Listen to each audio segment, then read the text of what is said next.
Hello, boys and girls. We're finally getting to something on my reading list that I find very exciting.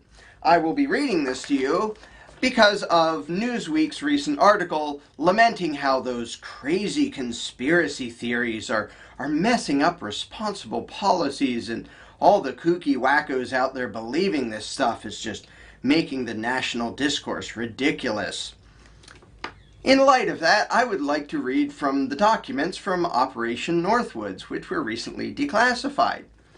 If you would like, you can go online, do a search for Operation Northwoods PDF, find the scanned documents, and then, boys and girls, you can read along at home. This document was once classified top secret. It has since been declassified. This is from 1962. It is a Joint Chiefs of Staff document where they discussed the, quote, pretext which would provide justification for U.S. military intervention in Cuba. And this document describes a, quote, preliminary submission suitable for planning purposes. It is signed by L.L. Lemnitzer, the chairman of the Joint Chiefs of Staff under the Kennedy administration. Among the things it says is this, quote, world opinion and the United Nations Forum should be favorably affected by developing the international image of the Cuban government as rash and irresponsible and as an alarming and unpredictable threat to the peace of the Western Hemisphere. Now, boys and girls, you might be wondering, how would people get that impression? Maybe this is about the U.S. government pointing out the evils of the Castro regime, of which there are many. No, quote, the suggested courses of action appended to enclosure A satisfactorily respond to the statement of the problem. You are about to hear the proposed solution that will accomplish the stated goal as proposed and approved by the Joint Chiefs of Staff. Now, perhaps someday we can do a separate reading of the documents from Operation Mongoose, which these documents reference. You can read that for extra credit, boys and girls. Quote, the projects listed in the enclosure hereto, which we're about to get to, are forwarded as a preliminary submission suitable for planning purposes. In other words, let's do these things. It is assumed that there will be similar submissions from other agencies, and that these inputs will be used as a basis for developing a time-phased plan. The individual projects can then be considered on a case-by-case basis. So they are acknowledging there will be other government agencies making similar suggestions.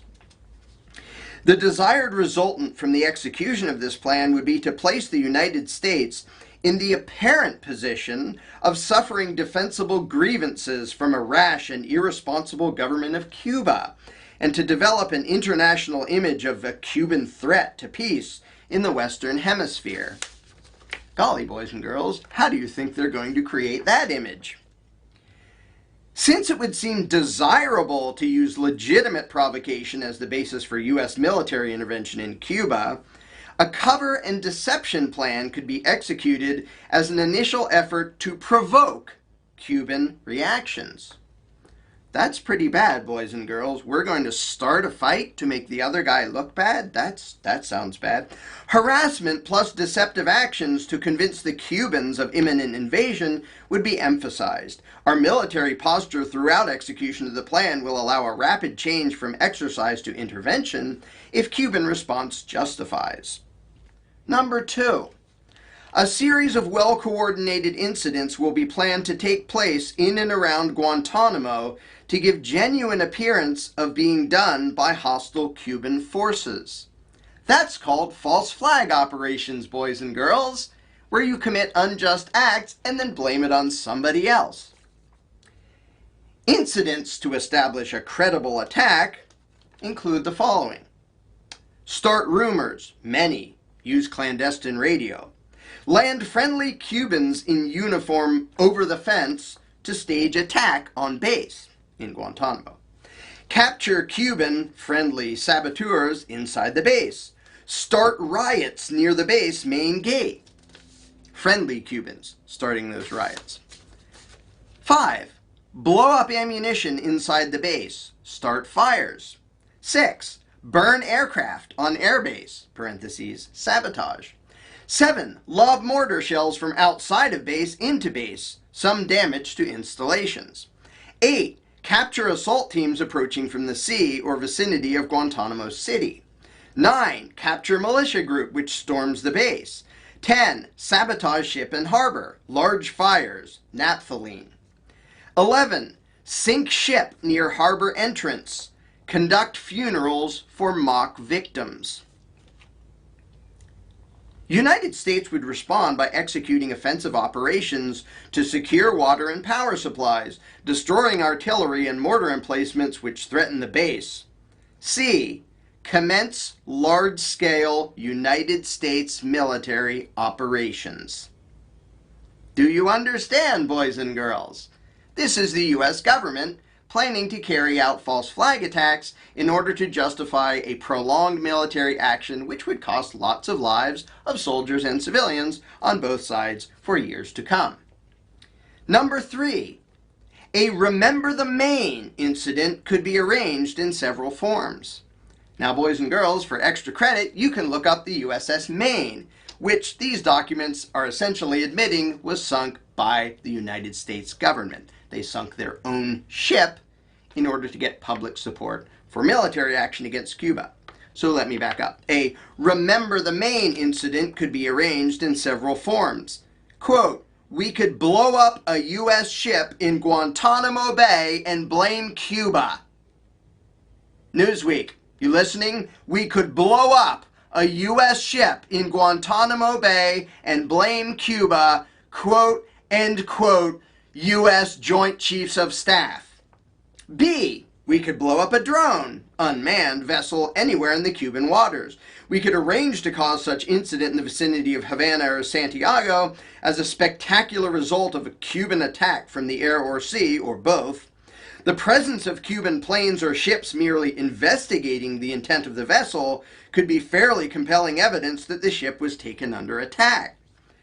The U.S. could follow up with an air/sea rescue operation covered by U.S. fighters to evacuate remaining members of the non-existent crew. Casualty lists in U.S. newspapers would cause a helpful wave of national indignation. Let me read that again, boys and girls. They will pretend, they will stage an attack, blame it on Cuba, pretend a lot of innocent people have died. Why would they do that? Because, quote, casualty lists in U.S. newspapers would cause a helpful wave of national indignation, end quote. Newsweek, you listening? 4, quote, U.S. Joint Chiefs of Staff, we could develop a communist Cuban terror campaign in the Miami area, in other Florida cities, and even in Washington. This is the top officials in the U.S. military, in the Joint Chiefs of Staff, saying, quote, we could develop a communist Cuban terror campaign in the Miami area, in other Florida cities, and even in Washington. The terror campaign could be pointed at Cuban refugees seeking haven in the United States. We could sink a boatload of Cubans en route to Florida, real or simulated. Maybe we'll fake it. Maybe we'll kill some innocent people.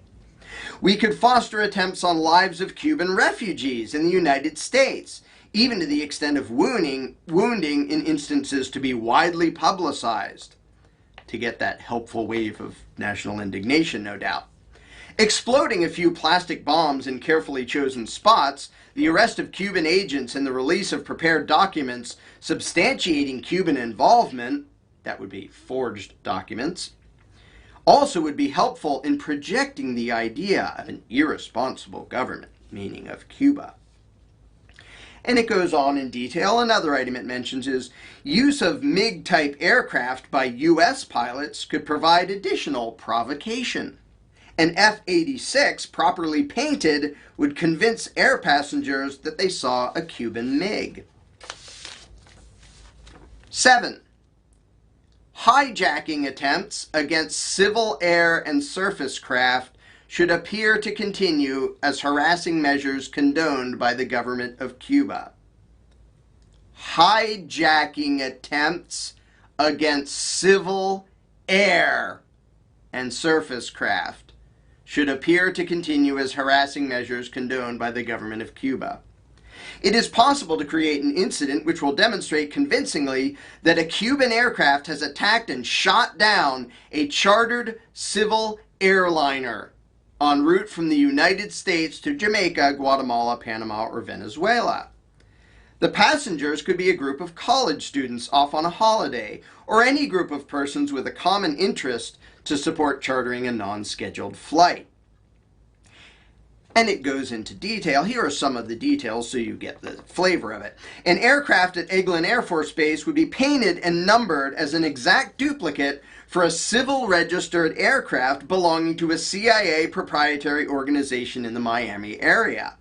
At a designated time, the duplicate would be substituted for the actual civil aircraft and would be loaded with the selected passengers, all boarded under carefully prepared aliases. The actual registered aircraft would be converted to a drone. Newsweek, wake up. You in the back row, pay attention. Takeoff times of the drone aircraft and the actual aircraft will be scheduled to allow a rendezvous south of Florida. From the rendezvous port, nobody would ever try a conspiracy this. Oh, yes, they would. From the rendezvous point, the passenger-carrying aircraft will descend to a minimum altitude and go directly into an auxiliary field at Eglin Air Force Base where arrangements will have been made to evacuate the passengers and return the aircraft to its original status. The drone aircraft, meanwhile, will continue to fly the filed flight plan. When over Cuba, the drone will begin transmitting on the international distress frequency a Mayday message stating he is under attack by Cuban MiG aircraft. The transmission will be interrupted by destruction of the aircraft, which will be triggered by radio signal. It is possible to create an incident which will make it appear that communist Cuban MiGs have destroyed a U.S. Air Force aircraft over international waters in an unprovoked attack. On one such flight, a pre-briefed pilot would fly tail end Charlie at considerable interval between aircraft. While near the Cuban island, this pilot would broadcast that he had been jumped by MiGs and was going down. No other calls would be made. The pilot would then fly directly west at extremely low altitude and land at a secure base, an Eglin auxiliary. The aircraft would be met by the proper people, quickly stored and given a new tail number. The pilot who had performed the mission under an alias would resume his proper identity and return to his normal place of business. The pilot and the aircraft would then have disappeared. At precisely the same time that the aircraft was presumably shot down, a submarine or small surface craft would disperse F-101 parts, parachute, etc. at approximately 15 to 20 miles off the Cuban coast and depart. The pilots returning to Homestead would have a true story as far as they knew. Search ships and aircraft could be dispatched and parts of aircraft found. The end, boys and girls. So to you state-worshipping fascist morons at Newsweek and the Southern Poverty Law Center, please shut the hell up and stop kissing the butt of the most evil, murderous people on the planet and pretending that, golly, they just mean well, they just want to help us. And for anybody who reads Newsweek, don't anymore, because it's statist BS. By the way, this reading was brought to you by Insight Tees, where you can get a cool t-shirt like this and several other designs. This would be non-aggression principle, nap time. It's awesome. It's brilliant. Until our next story time, boys and girls, remember, don't ever trust the people who claim the right to rule you.